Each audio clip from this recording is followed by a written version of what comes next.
You found a place to belong here in the Circle of Friends. I'm Missy, and I have James and Carol Yoder with me this week. Thanks for coming back, guys. Thanks for having us. It's great to be here. Thank Well, you. a week of torture, James. It hasn't been that bad, has it? It has not been that bad. I'm good to go. That is awesome. That is awesome. I have wanted to have you on the show because of the story that you have, not only of wonderful years of ministry and growth and all those things that come along with it, but because of some physical difficulties, what you've faced in your marriage, in your career, in every facet of life, what that looks like now. Because I believe that when we watch people navigate those things and do it well, trusting God and giving Him honor and glory, it lifts the rest of us up. It truly does. And sometimes it helps to hear someone tell you, gosh, you guys are doing such a great job. Thank you. So I'm just going to say thank you because you're encouraging my heart. And I believe that you're encouraging listeners' hearts as well. Because when you're faced with something that we all have dreams, we all have expectations. And even as we talked about earlier this week, we have callings on our life and we step into things that we think, okay, God wants me to do this and it's going to look like this, whatever this looks like. And when it doesn't, there's a sense of, did I hear God wrong? Or wait a minute, God, what are you doing? You messed up somewhere along the way. That's so true. I mean, we wouldn't want to say that, but part of us is thinking, wait a minute. Wait just a minute. I followed all the rules here. I did everything you told me to. I've been trusting you. I've known you since I was a little girl or a little boy, or I've given up all this stuff to follow you. But it doesn't look like what I thought it was. And so let's talk a little bit about that. Because if you know Scripture, if you truly know Scripture, you understand that God is not calling you to an easy path. Yes. And that is, what's interesting about that, Missy, is we all know that's true, I think, in some context. Like, maybe I'm just going through a hard time, or that person's life looks like it's really together. And one thing that we've learned, I mean, we've lived over 50 years now, is that nobody has it all together, but that everybody needs God. If people don't think they need God, that is another, just it needs to be revealed to them. But I do think that we also have this thing, and you said it, is that, hey, I followed the rules, I tried to be good, and that is not what. Being good is not what pleases God. Being, checking the list, which if it was a list to check off and that we could get a score every day, that would be, maybe we'd know a little more. But it's about relationship. It's about the grace of God and the love of God. And yes, He has things for us to do. I absolutely believe that. Like, because of Christ, there's a verse, now that I have Christ, I'm compelled to do this. Because of Christ in me, He's the one who compels us forward. And so it's not ministering. I'm not in ministry for God, like, hey, God, I'm doing you a big favor. Aren't you lucky to have me on your side? And, but we are blessed to have God, the creator of the universe, who made a way for us to serve, love Him, be in relationship with Him, and then out of that love to minister to others. And so it has been navigating when we feel like, and again, James and I, we dated when we were young, grew up together in the church, and always loved the Lord. Like, it wasn't like we were like ever really felt, I didn't, maybe you can speak to this, but like, I'm going to go, I was in rebellion, and I had this season of rebellion against God, and, not in my mind as far as what we would call that's rebellion. And James lived a life also where he was just always committed to the Lord and had made that decision at a young age, 4 years old. You've told that story where you accepted the Lord at 4 years old. Do you have any recollection of that? I do. I mean, I gave my life to the Lord when I was young, and just as best as I knew how, lived for Him really all the way up through. Is there a sense then, because I can see this, I mean, logically thinking that through, okay, I've done my part, God. Why don't you do yours? I don't say that. I just know that emotionally sometimes we can get to that point where we really feel like this is Yes. not what I expected. Yes. And I am thankful for this. I do remember at one point early on when the brain infection came, there was a person who was, I guess I could say, my part of my covering. And I do remember going to him and saying, "Okay, ask me anything. Is there anything that I have done that has somehow allowed this to happen? You know, because I'm ready to repent of what I've done, or a thought process that I have. Is there anything, lead me through, is there anything that I have done or can do differently?" And, you know, I guess that brings calm to my heart, because that was, I guess, a beginning place for me.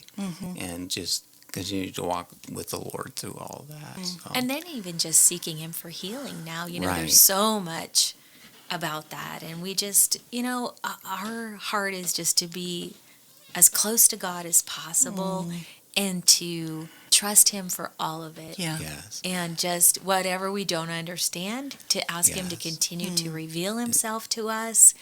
It's And important to say that I started there, but I don't stay there. You know, it's I don't live in that to start there, but you know, I'm going to continue to move on and grow from here. right. Yeah. And so that is, navigating through those spiritual journeys. We have life that we do here. We have jobs to go to, Yeah. things that we're doing. Then there's that spiritual parallel where we're just always like, okay, Lord, what is it that we don't know? Obviously, Right. there's going to be no end to the things that we know about God. And so, or that we can learn about him. Yeah, and I think of the verse where God says, "My thoughts are higher than yours. My ways I'm beyond your finite mind's comprehension, basically." And that is so true. And there are going to be things that where we just have to say, "God, you are God, and you are in control, and I yield to that, whatever that looks like." Even if I have some emotional stuff to work through, like we've been talking about, God's not afraid of that. What he wants to see is your decision to move forward, as you said, James, to, I may start there, but I'm going to move forward from there. And so all of us are on a journey of transformation. So listeners, if you're struggling with something, don't be afraid of the emotion of it, but don't make your decisions based on your emotion, because your emotions are just that. They're emotions. Yes. And while they're God-given, they're really not reliable in terms of leading you in a path or direction. God calls us to obedience, and obedience is all about an act of our will and saying, "I will." And so even if you're not where you want to be or where you should be, if you say, "God, I want to get there, help me get there," he will help you Yes. get there. And look for resources and look for places. I just think about when earlier this week, we read out of Ecclesiastes 3 that there's a season, a time for everything. No season lasts forever. Doesn't mean that there aren't parts of it, but are you discouraged right now? Okay, that doesn't have to last forever. How can we navigate through that? What resources can you look for? Is there a counselor you can see? Is there a friend that you can confide in? I have a really good friend I call her my exercise friend because she's a teacher. And so in the summer, that's our exercise time because she has her schedule's more available. But she has been a friend since high school too. And she knows James really well because we all went to school Right. together. And she has just been such a good friend. And then I have, I saw a counselor.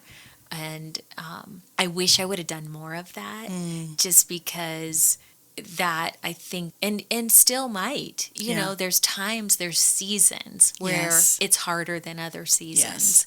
And so I think just the resources right now, I have a group of friends that I'm doing a Bible study texting. We read the same Bible study, then we text each other.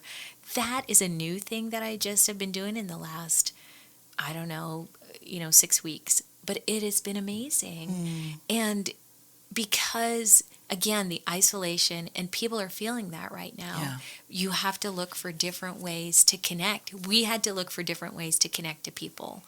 And for a long time, we didn't have the energy to connect because we're just navigating physical our friends or our kids, their friends hung out at our house a lot. That helped us so much. We had the fastest internet. So parents, if you want kids at your house, they were gamers. They'd game on their computers, but they would come to our house to hang out.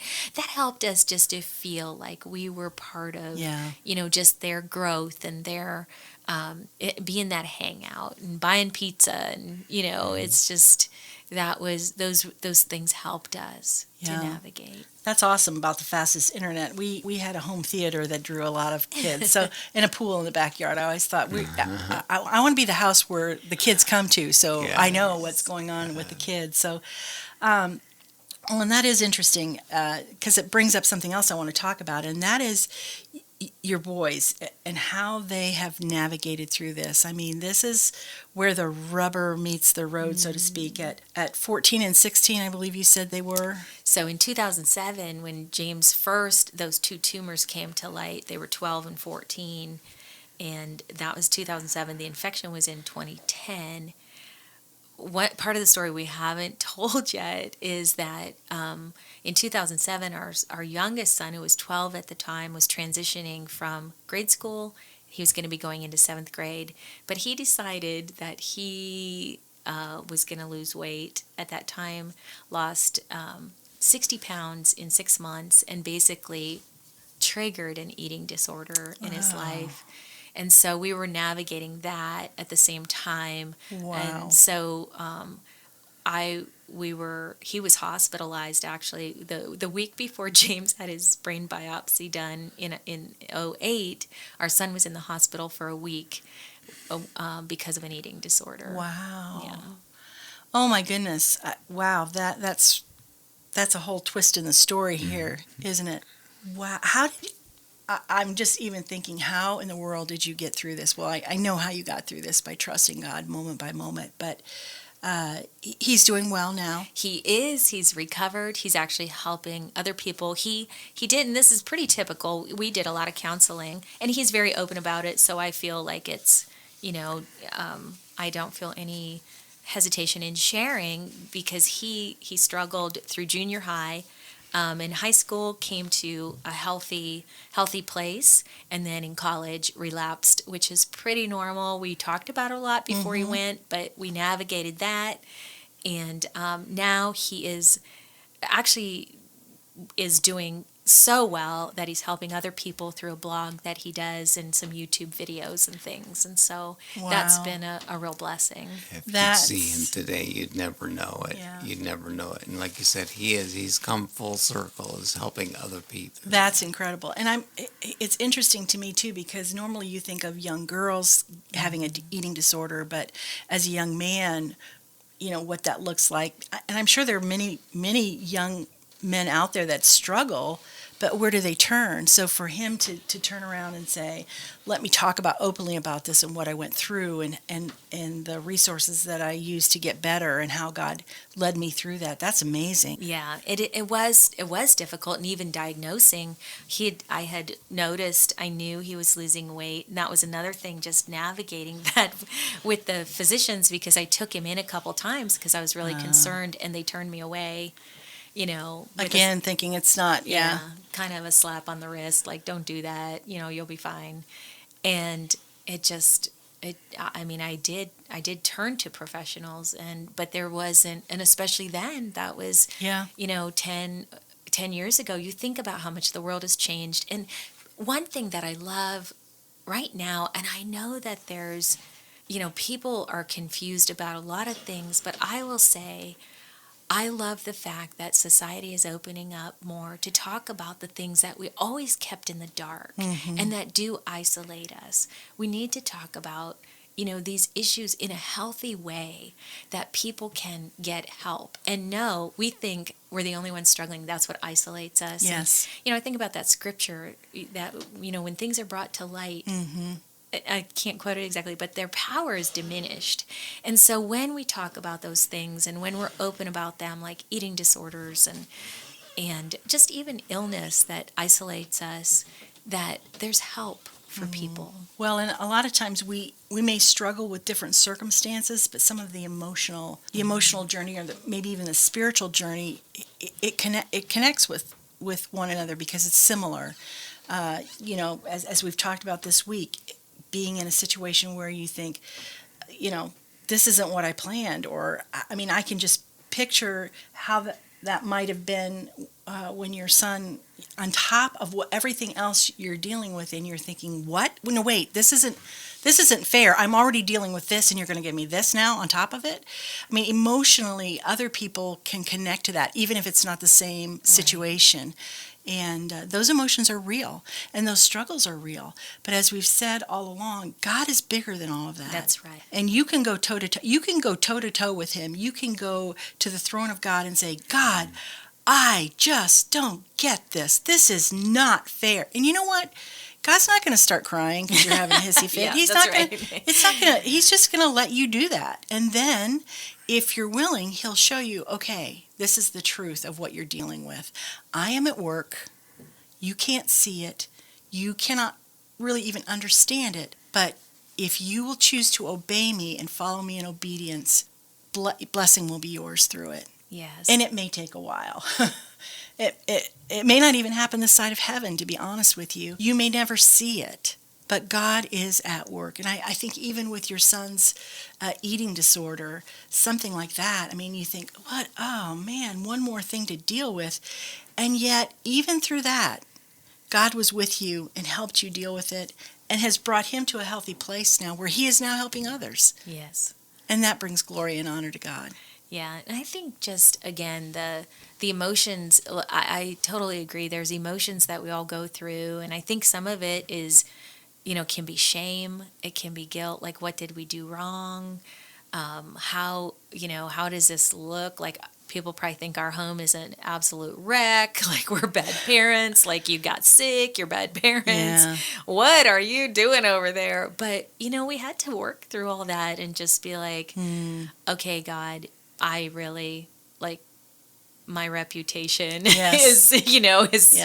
is nothing compared to just walking with you through it. And it gives us a lot more compassion for people who are going through things. Yes. How quickly we judge. Yes. I mean, I'm just saying that personally, like, just, it brought me to a more, just really a lot less judgment on people. And I didn't realize really that I was doing that even because I would be like, no, I love people and I'm here to help them. But I feel like the Lord really showed me, like, even just because I felt under judgment, but I'm not saying that came from other people. I'm saying that probably came from myself. Yeah. Just feeling like, all the things that we question ourselves about, God is able, and He just so gently, I have to say, I feel like He gave us time and He gave us encouragement along the way. Friends who would encourage us and family who would encourage us. And we had great and good times. Yeah. The thing is, we're talking about the hard things. We laugh a lot at our house. We laugh over the small things or just even the memory issues. And, just we are able to, I feel that's one of our probably best coping mechanisms is that we're able to just laugh at ourselves and together and have a good time. And we've had so many great memories through the years. That's right. Yes. Yeah. Well, I can absolutely see that. And I love that you bring that up because, again, I think people can connect with that emotion of going through this really hard time. And in the Christian, and I'm putting air quotes around that, in our Christian family, in our churches, in that little realm, there's a lot of shoulds. We should look like this. We need to do this. What we look like means a lot to the people around us sometimes. And so, which is not good. I mean, do you fear man or do you fear God?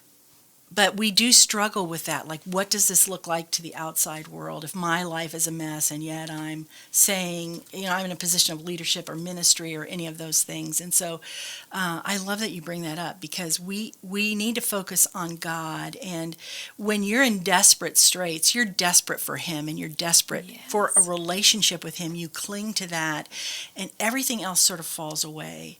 and that becomes your focus, which it should be all the time. But when things are going good, it's so much easier to be self-reliant, which we here in our culture think is a good thing, but it's not spiritually speaking at all. We need to depend on the Lord every moment, every second of every day. And so when you're put in that situation and you begin to trust and cling to Him, that relationship becomes so precious. I know from some of the things that we've gone through in our lives, one of the things we like to say is we wouldn't wish this on anybody, but I wouldn't give it up for the world because of what it has done for our relationship with the Lord and with each other, how it's strengthened family bonds, and how God has moved and worked in ways that, we can look back and say, maybe we wouldn't have turned to Him as much as we did without those kind of difficulties. And we can end up in places that we shouldn't be, or, sin is sin. Sometimes it's our own, sometimes it's others, but He is a God who redeems. He is a God who forgives. Yes. He is a God who can take the worst of circumstances and make good come from it. And I think that is the best news for anybody. And we're going to just take a little break on that note, but we'll be right back here in the Circle of Friends. Village Gift Barn in Berlin, Ohio carries one-of-a-kind finds, just as unique as you.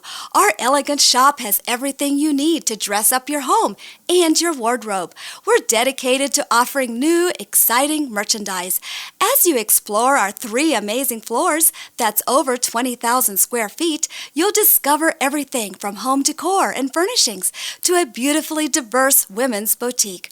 Are your walls blank? Is your furniture blah? Do you never have anything to wear? We've got you covered. Stop by and let our friendly, knowledgeable team help you create a look that's all your own. Village Gift Barn is located in the heart of Amish country at 4755 State Route 39 in Berlin, Ohio.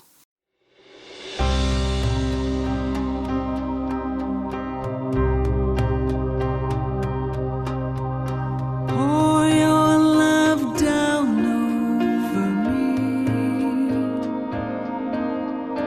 Pour your love down over me. Pour your love down over me. Pour your love down over me.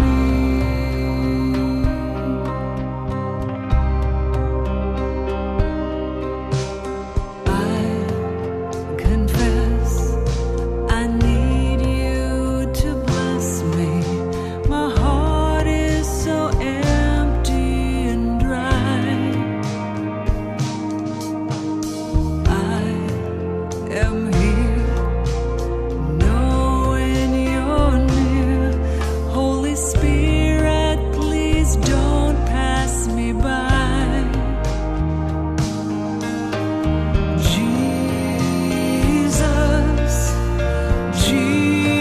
Jesus, don't pass me by. Won't you pour your love down over me?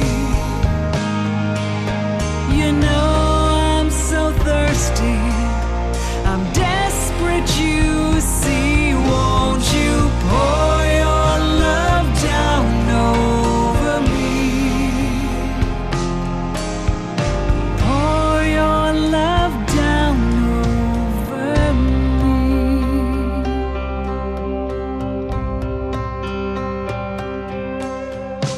All around, I'm hearing the sound as your spirit moves over this land.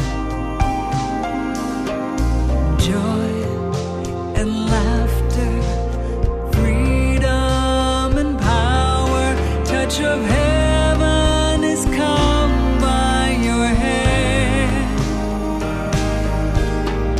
Children of the King, we cry, don't pass me by. Won't you pour your love down over me?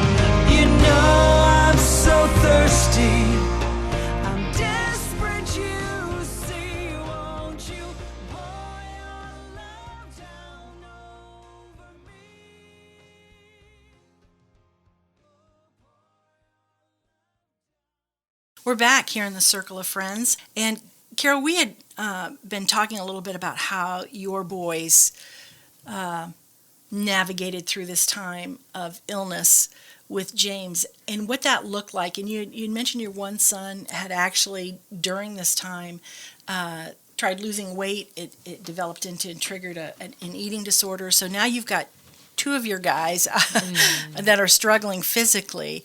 How did your other son do? He did well, and just he's more easygoing, a lot like James in his personality, creative personality, and then in college, he was in our oldest son in his junior year in college had a cancerous tumor that he had to have The story. removed. I thought I knew your story, and I'm hearing parts of it that I'm like, oh my goodness. Yeah, so that was actually a pretty quick process.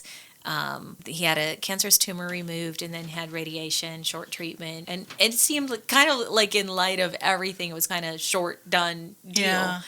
But so he navigated really well and just is like a forward thinker, like let's just get on with life. And he's married now and to a beautiful wife and lovely gal. We just love her. And it's just, I guess just as a family, I was so happy when they were, as any parent, we want our kids to do well. And I felt like I really am happy that they're living in LA for the adventure and the independence and just that they're in their 20s, and just I'm so proud of them. I guess as any parent, like we're just glad when they're productive members of society, but they're beyond that. They're so skilled, creative. They're together. They're really in their professions doing well. They in their personal relationships, they have good friendships. They don't have a lot of friends because they're new out there. And then everything shut down and so they are just they're wonderful children and they're amazing people. I think that's one thing. We talk about just like, wow, our kids are amazing people, and we just love them so much, and we're so proud of them. And again, as parents, and we can think about God toward us this way, but we don't love them because of what they do. We're happy when they make good choices, but we're just so proud of, and having adult children is so rewarding. It is. Relationally. It is. It is so rewarding to watch them, like having grown, and they're doing it. They're living life. They're meeting the challenges. Yeah, there's a wonderful sense of just joy in that accomplishment that they've left the nest well. They're flying, they're doing well.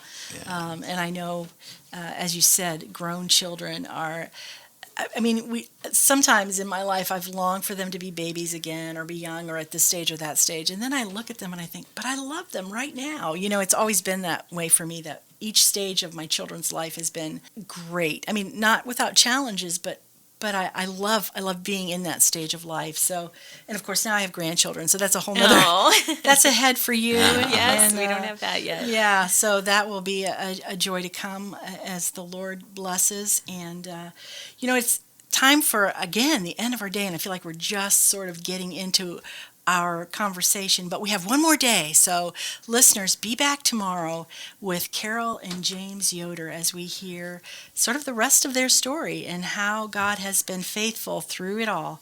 And he'll be faithful to you as well. You have found a place to belong right here in the Circle of Friends.